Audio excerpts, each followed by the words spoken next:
Breathe in slowly and breathe out. Let everything you were carrying today simply set itself down. The worries, the unfinished thoughts, the weight of all the small and large things that pressed against you from morning until now. Let them soften. Let them drift away from you, the way a candle flame bends and wavers in a gentle evening breeze, still glowing, but no longer sharp, no longer urgent. You are here now. This moment belongs entirely to you. There is nothing you need to solve tonight. Nothing you need to remember.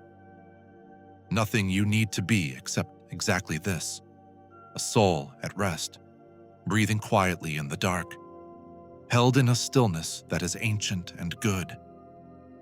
Settle a little deeper into wherever you are resting.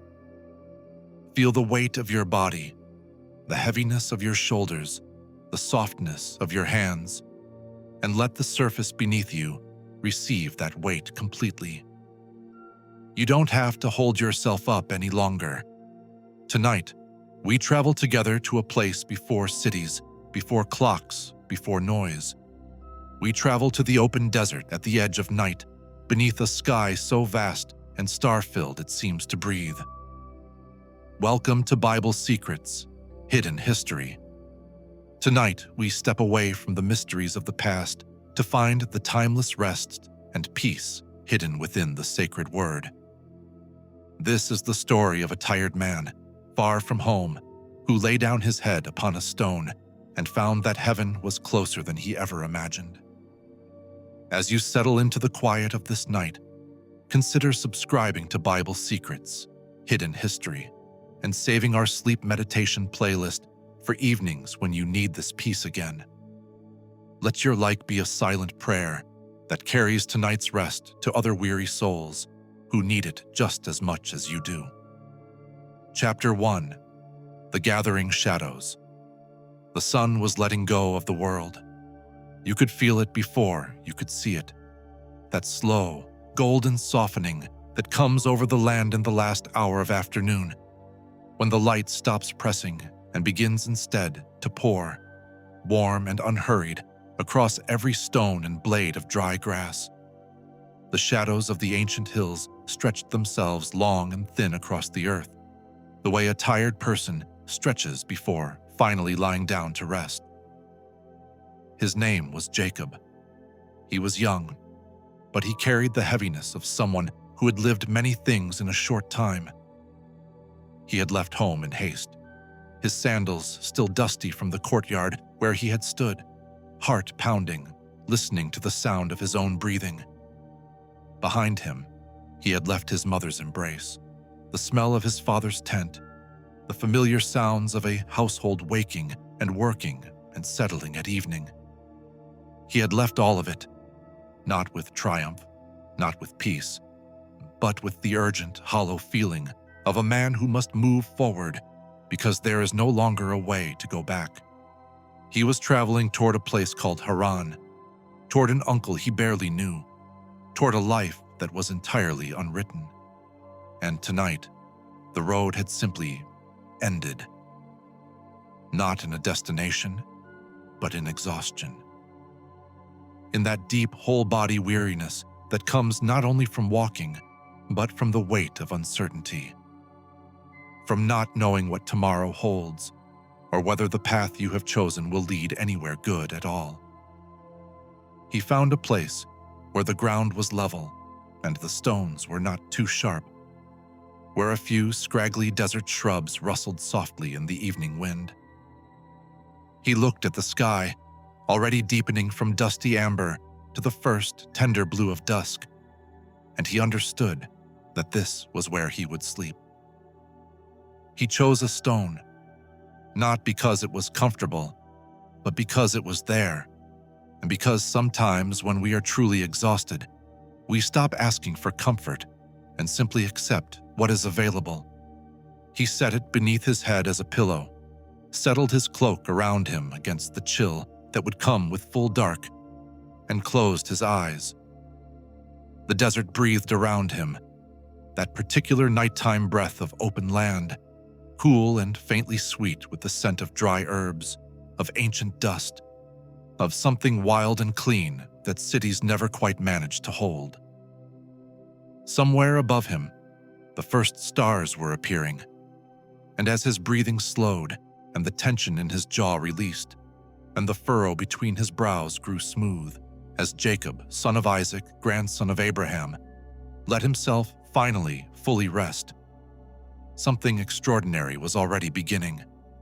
Because God was watching, God had always been watching, and the night that felt like a lonely ending was, in fact, a beginning of the most unexpected and beautiful kind. You are safe, beloved. Whatever weariness you have carried to this quiet hour, whatever roads you have walked that have brought you here, you are watched, you are known, and the God who kept watch over a sleeping wanderer in the ancient desert keeps the same faithful vigil over you, tonight, in your own resting place. Chapter 2. The Stone Pillow and the Softening Sky. Let yourself imagine the sky above Jacob as full dark finally came. There are places in this world, far from streetlights, far from the glow of screens and cities, where the night sky reveals itself in a way that feels almost impossible. Not black exactly, but a deep, luminous blue-violet, so filled with stars that the spaces between them seem to glow rather than darken. The Milky Way not as a faint suggestion, but as a river of soft white light, vast and unhurried, stretching from one horizon to the other like a path made of 10,000 small flames. This was the sky above Jacob. He could not see it anymore, because his eyes were closed. His breathing had slowed to the long, rhythmic tide of genuine sleep, in and out, as steady and unhurried as waves arriving on a shore.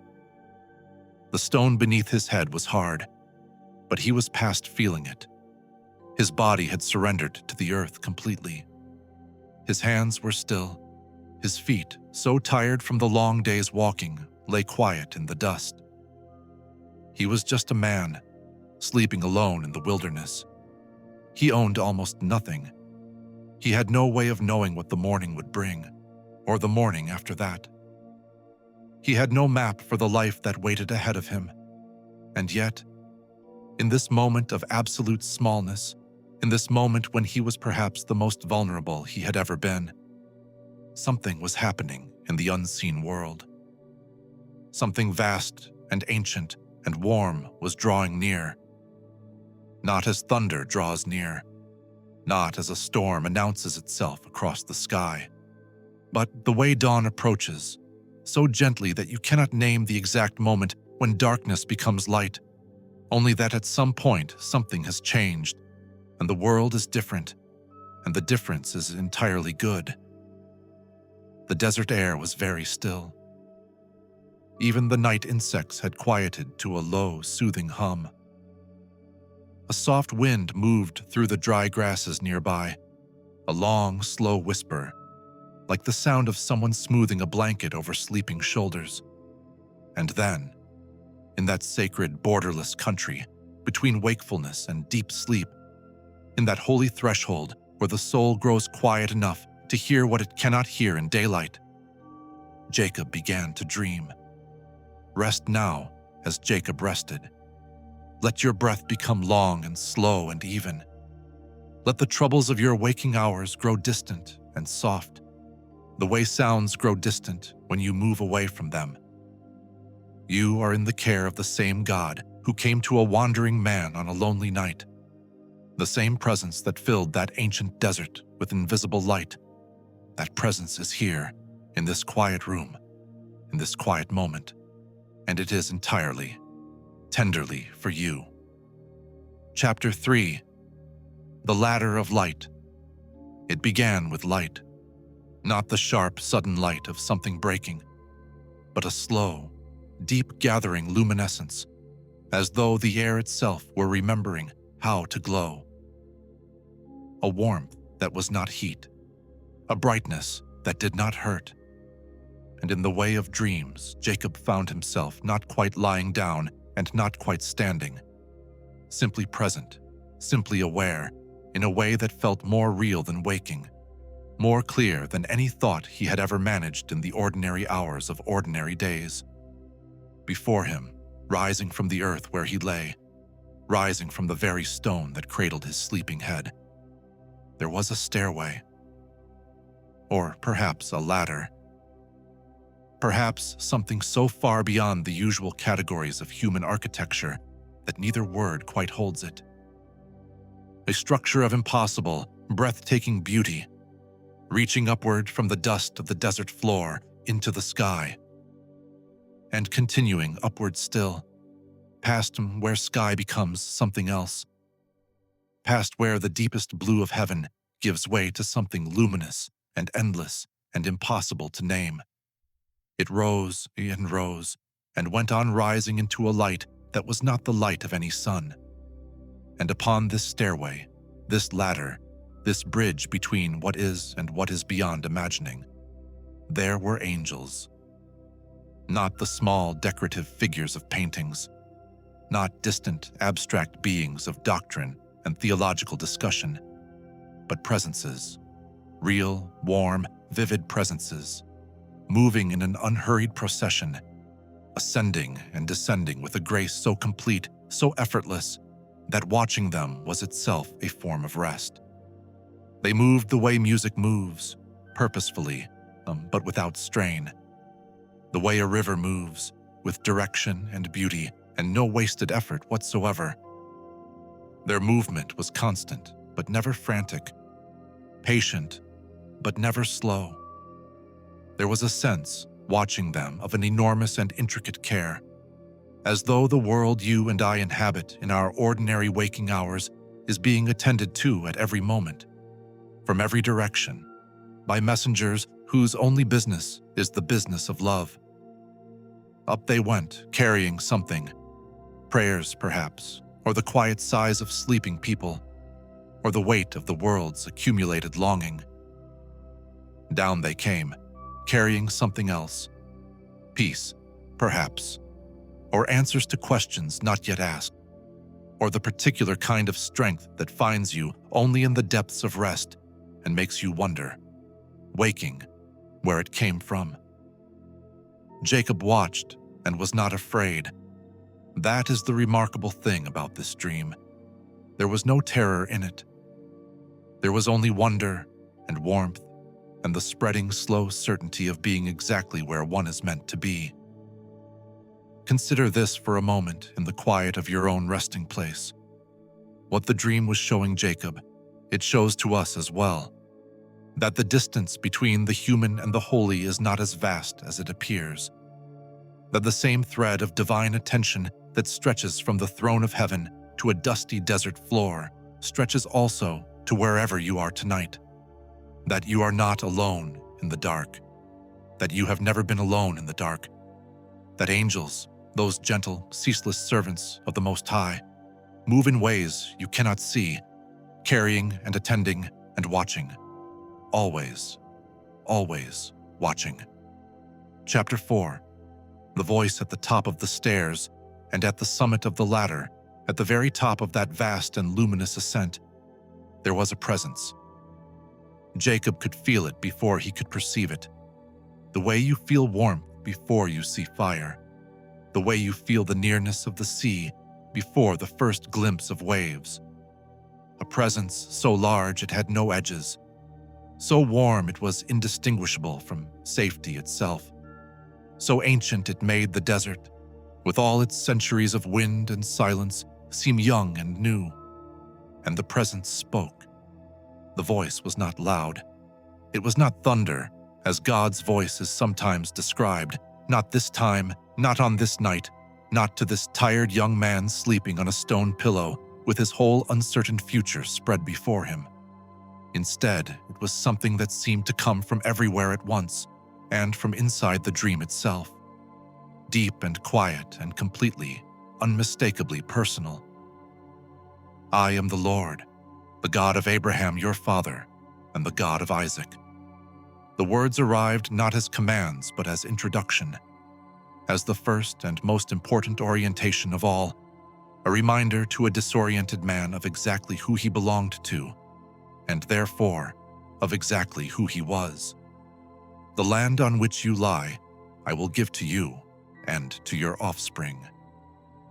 And then, and here is the part that matters most for tonight, for your heart in this quiet hour, for every tired person who has ever fallen asleep wondering whether their life has any shape or purpose or direction. Then came the promise. Behold, I am with you and will keep you wherever you go, and will bring you back to this land. For I will not leave you until I have done what I have promised you. Read those words again with the ear of your heart and feel how they land. I am with you. Not I will consider helping you. Not I may intervene if circumstances allow. Not I am watching from a careful distance.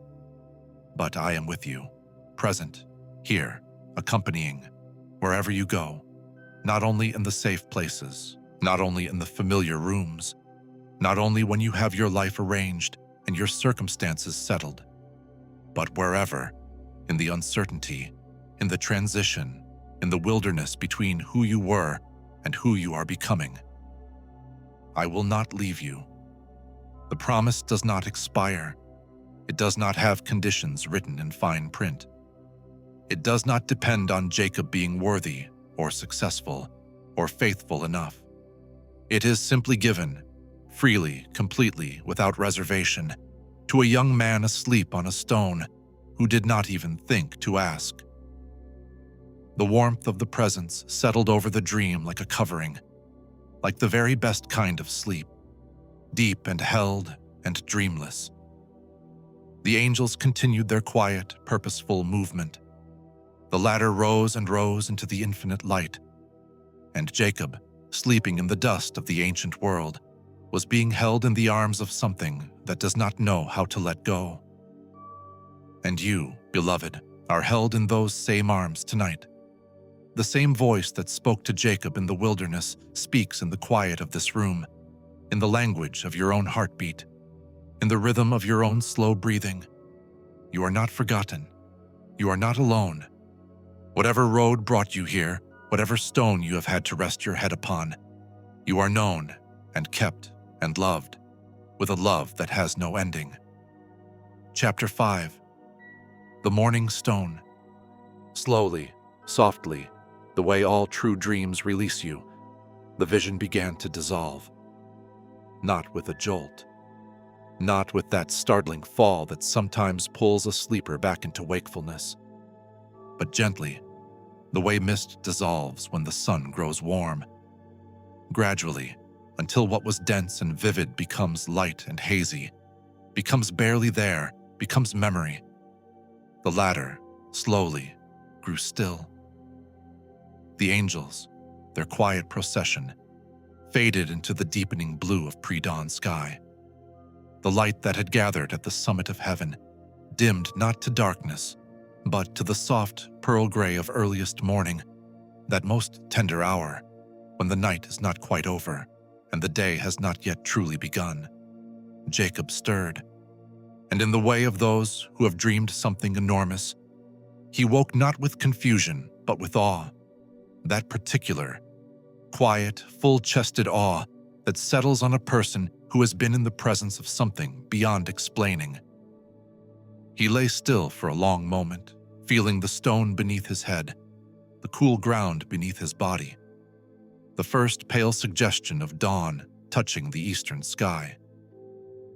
The desert was waking around him in its gentle way, a bird calling somewhere far off, the slow brightening of the horizon, the last stars fading, one by one, into the arriving light. He reached for the stone that had been his pillow, and he set it upright, there in the open desert, as a marker, as a testament, as the most ancient and honest form of prayer, the simple act of saying, something happened here. God was here, and I was here, and I did not know it until I woke. He named the place Bethel, The house of God, not a temple, not a palace, not a place anyone had designated as holy or prepared for holiness. Just an open hillside, a traveler's resting place, a patch of ordinary desert ground, and it was the house of God. This perhaps is the deepest gift this old story carries into your night, that God is not confined to the places we call sacred. God is present in the ordinary, unadorned places of waking and sleeping and traveling and resting. God is present in this room, this bed, this ordinary and unremarkable evening. This moment, quiet, unwitnessed, unhurried, is itself a kind of Bethel, a house of God, a meeting place between heaven and earth, between the vast and the intimate, between the eternal and the now. And so tonight, you rest where Jacob rested, not on desert ground, not beneath an open sky, but in the same care, surrounded by the same quiet love, watched over by the same unhurried attention that has never once grown tired, never once looked away, never once released a single sleeping soul from its keeping. Let your breathing become very slow now, long and slow, in and out. Let your body grow heavier, softer, more completely given over to rest with every breath. The day is done. Every thought, every worry, every unresolved question, hand them gently upward now, the way Jacob's dream gave everything upward along that luminous stairway. You don't need to carry them tonight. They are received. They are held. They will still be there in the morning when you are rested and new and more able to meet them with grace. But tonight is for rest. You are kept as Jacob was kept. You are accompanied as Jacob was accompanied, by presences you cannot see, by a care you cannot measure, by a love that knew your name before you did. You are not far from heaven. You are not distant from peace. You are right now in this quiet moment, in a place where the distance between earth and the eternal is exactly the length of one sleeping breath. The stars are out. Somewhere, in a desert 4,000 years old, in a story written in the oldest language of the human heart, a stone pillow is still standing upright, a marker, a testimony. God was here, and here, and here, and here in this room, in this breath, in this holy, ordinary, sacred night. God is here. Rest now. You are home.